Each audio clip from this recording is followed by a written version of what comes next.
Hey guys, welcome to day 12 of Vlogmas. I made it. Basically, what is it, halfway through almost? Yeah. And I feel so much better, as you guys could tell. Like, I got ready today, I did my makeup, I did my hair. I feel so much better. Okay, but that's not the point. This is not a vlog. This is a very important video for a very important topic. Today, we're going to be talking about protective styling. Yes, the final part to my 3-part guide on how to get long, healthy, natural hair. If you haven't already, go look at parts 1 and 2. Very important, very, very important, okay? Before you even get to this part, you must, before you even get to protective styling, you must listen to parts 1 and 2 because this is what's gonna help your hair to actually grow in your protective styles. So stay to the end because it's some very important information.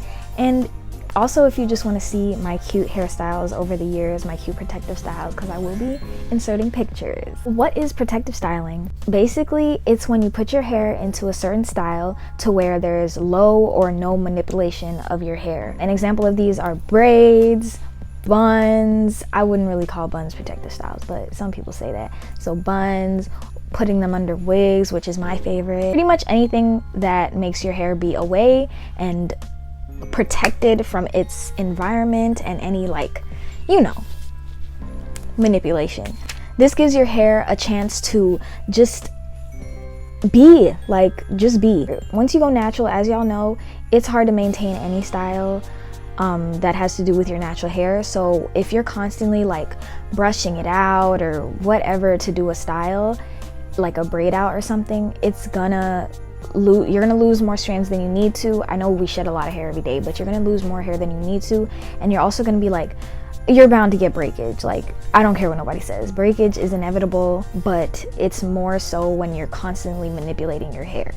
Even if you are moisturizing and doing everything right, if you're touching your hair too much, it's not gonna thrive as well as it could. It helps you not to waste so much time on your hair if you have other things going on, and it's good for just letting your hair soak in all the moisture you give it before you put it into the protective style. Go watch part 2 to find out how. It's curled up, that's why wash and goes aren't too good to do too often, because they get curled up onto each other.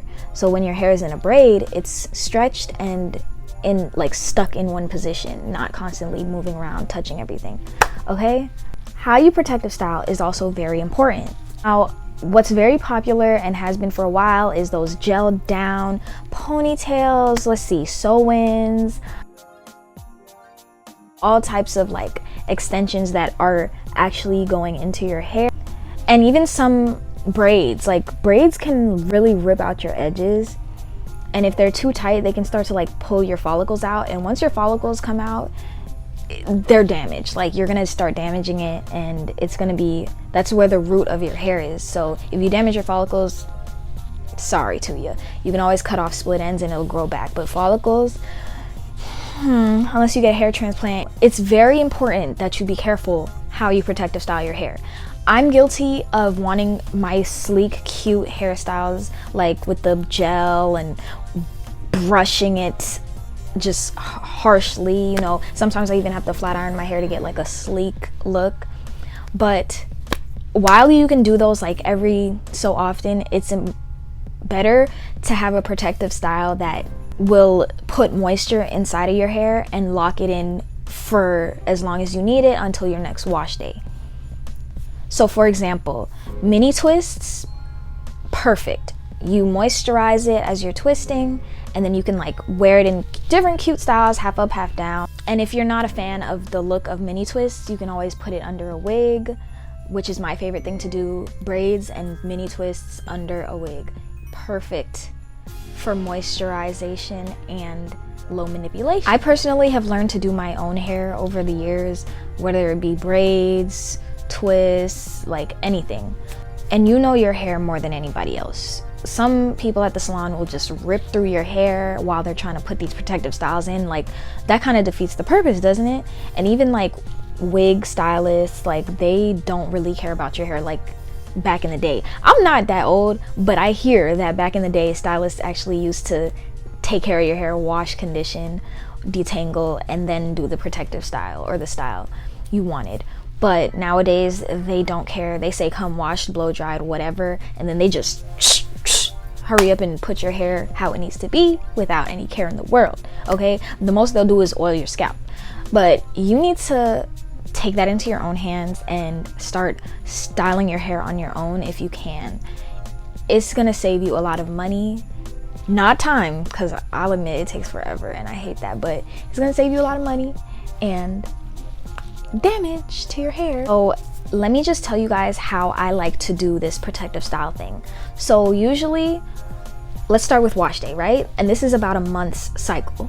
Wash day, right after wash day, I'll moisturize my hair, you know, wash day and deep conditioning. Then right after that, I like to moisturize my hair. The LOC method, liquid, oils, creams, leave-in conditioners, whatever. Then you're gonna wanna do whichever style you're thinking of, twists, braids, whatever. Okay, once you've done that, you're gonna want to put the protective style in. So this should be like about a 3-day cycle, because between washing and moisturizing your hair and twisting it up, it takes a while.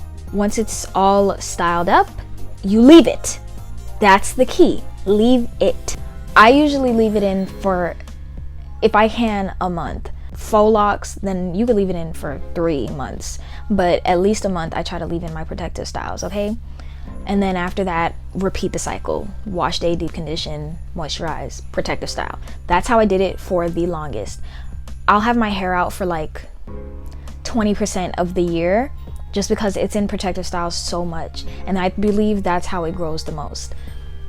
When I take out my styles, I see my new growth, and it's just like, you know, it's there. Like, the proof is in the pudding. And I also recommend that you do protective styles where you can have access to your hair. That's why I'm such a big advocate for wigs, because even if you do get a lace wig and you have to glue it down, it lasts what, a week? So once that week is over,